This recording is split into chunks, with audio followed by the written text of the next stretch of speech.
Can we just agree, whoever the person goes to order the coffee, be ready to order? Can we agree on this?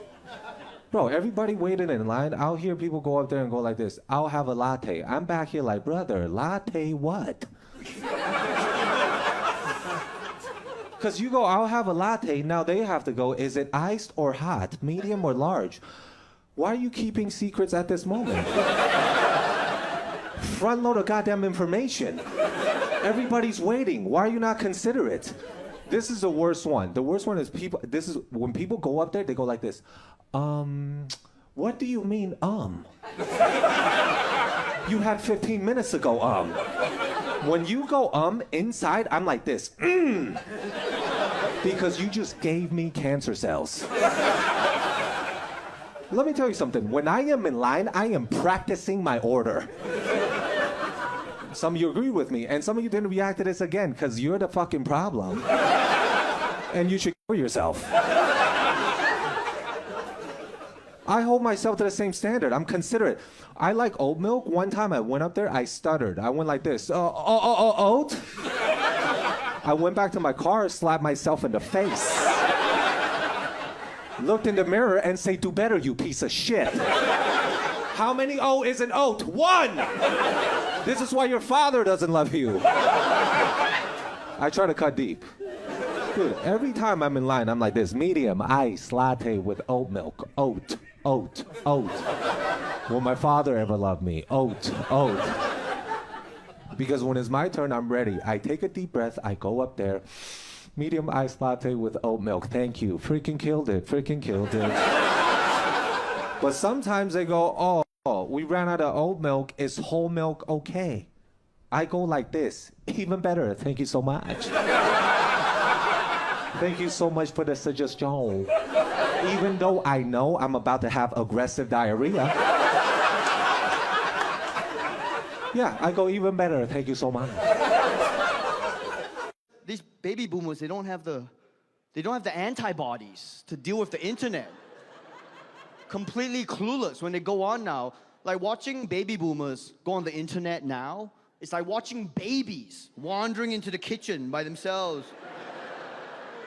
Just looking for cookies on the kitchen countertop, just like running their hands blindly on the kitchen countertop, pulling down knives, kitchen knives coming straight down into the eyeball, into like the soft part of the skull, right? They go in the kitchen, they open the oven, they turn it on, they stick their head inside.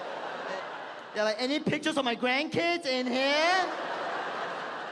Is this link safe to click on?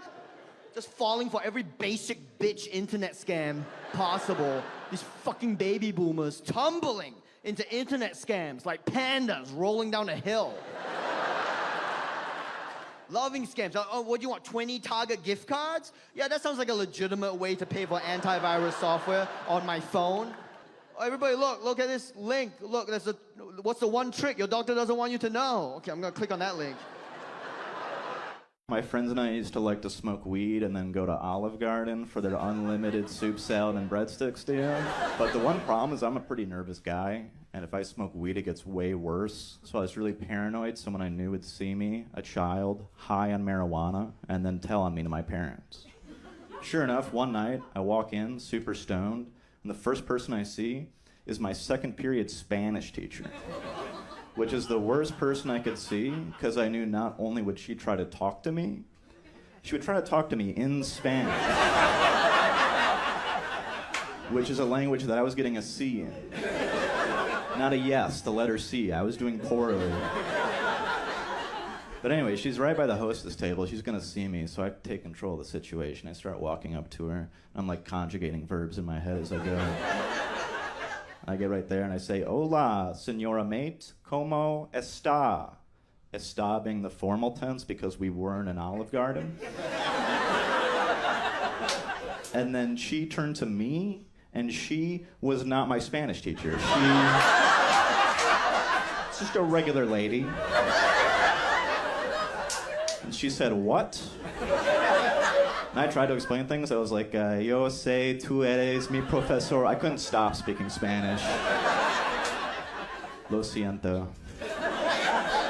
Here's how easy it was to get away with bank robbery back in the 30s. As long as you weren't still there when the police arrived, you had a 99% chance of getting away with it. To the point that, like, those old bank robbers, they take credit for the bank robberies. Like, they come running out of there and they're like, ha ha ha!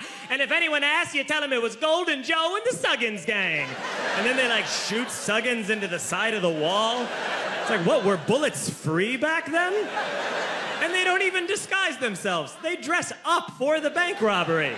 They're rolling in there in, like, big suits and hats like they're going to church in Atlanta. They make a day of it. So we look at everything. You think men judge women harshly. They do. But gentlemen, you have no idea what we're looking at. We're judging your hair. We're judging your shoes. We scan you like Predator. Every atom, every molecule of your DNA, we go through it like scanning for physical abnormalities. Is he balding? Okay, but is it in a weird way?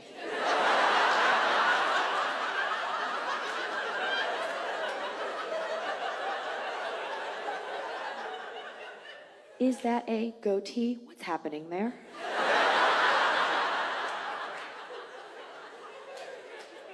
Is his shirt unbuttoned too low for his ethnicity?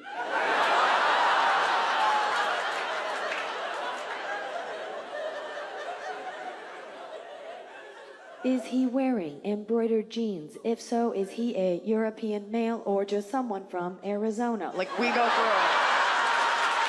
They turned me into such a petty little bitch, the Six Sisters. It's so bad, because, like, that's my training. Those are my instincts, is to go that level of petty. But that doesn't work as an adult. That doesn't work with women that you're dating. Yeah, women, surprise. I'm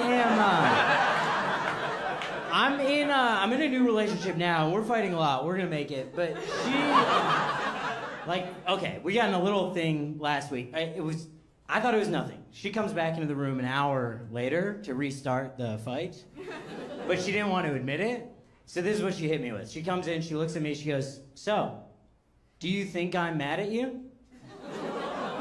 Do you think I'm mad at you?" I'm like, objection, leading the witness. This sucks. That's an unanswerable question. Do you think I'm mad at you? So it felt very petty because she wouldn't just say how she felt, so I felt a little cornered. So what I wanted to say, what my training calls for is, I don't know, do you think the bangs were a good idea?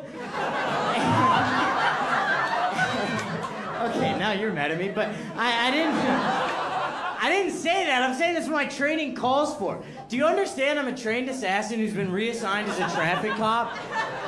And every day I have to fight the urge to kill, because you grow up with six sisters, you're going for the throat. But like, when you make your girlfriend cry, AKA win, it's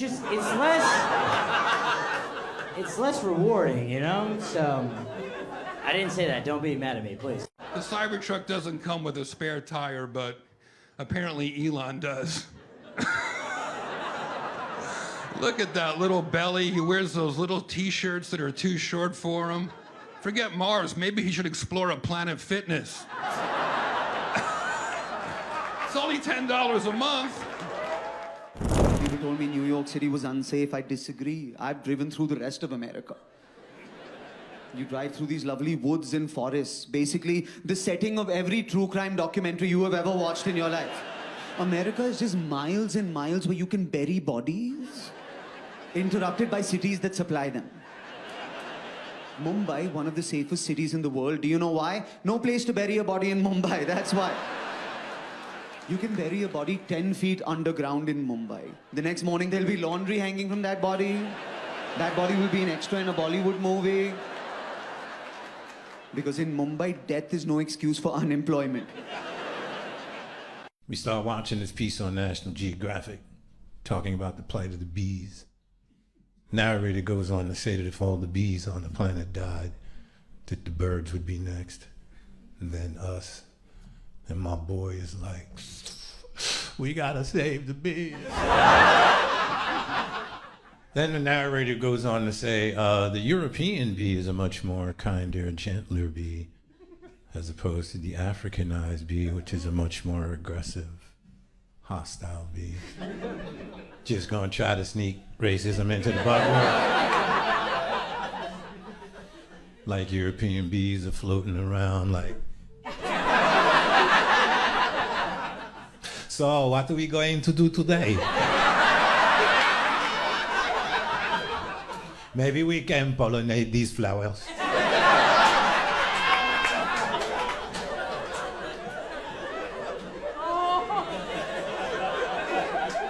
Like the African bees in his beehive, like, who are we?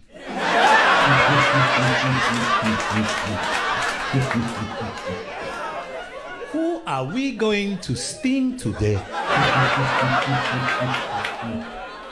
There is an unsuspecting white man out there. They want us to be killer bees, then killer bees we will be. I feel like everybody should work retail once. Mainly because it teaches you about the best and worst in people. This guy came in the store one day, he was like, yo, I want to return my mattress. I said, sure, boss, how long have you had it for? He said, 7 years. So I asked him, I was like, yo, my man, what's wrong with the mattress? And he was like, oh, I got bed bugs. I was like, let's recap, homie. Just so I'm understanding you, you think we sold you a mattress 7 years ago that came with stealth bed bugs? They were waiting for their day to strike, and today was that day. And he looked at me, he was like, listen, man, one or two things are gonna happen here. Either you are gonna give me a new mattress, or I'm gonna give you bed bugs. Then he reached inside his jacket, pulled out a mason jar full of bed bugs. He shook it a little bit so I could hear the gappers loose. The stakes are real.